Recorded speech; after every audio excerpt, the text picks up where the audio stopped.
people have become dissatisfied with the sterile, dry, and frankly meaningless answers to the great mysteries of life that are given by science and by history.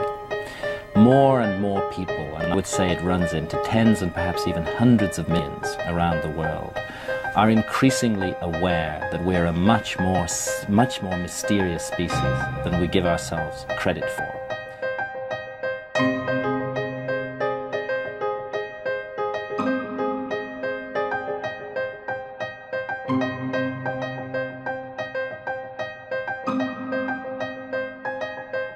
About this stuff, reading other people's accounts. What I tell people, set all that aside. You can learn how to make contact with these visitors yourself. And when you do, if you have this discernment, we can discern the difference between an ARV and a PLF and a real ET craft and an ET being. And you're in this state of consciousness, it'll be so clear what the difference is. It's like night and day. There's no comparison.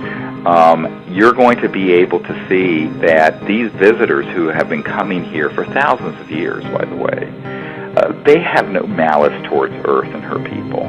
However, they're very concerned about the hostility humans have, and that as Neil Armstrong, who landed on the moon, my uncle designed the lunar module that took Neil Armstrong to the moon, and my uncle was the senior project engineer for that at Grumman. It was now Northrop Grumman, but that built the lunar module.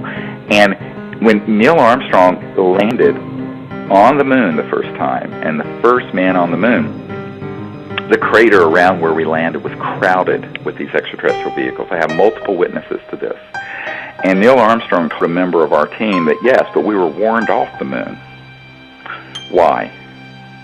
Because we were going there as part of the arms race with the Soviet Union.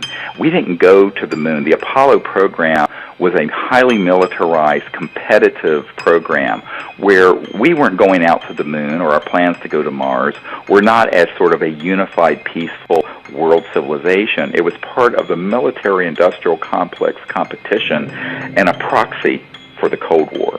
And that is the truth about it.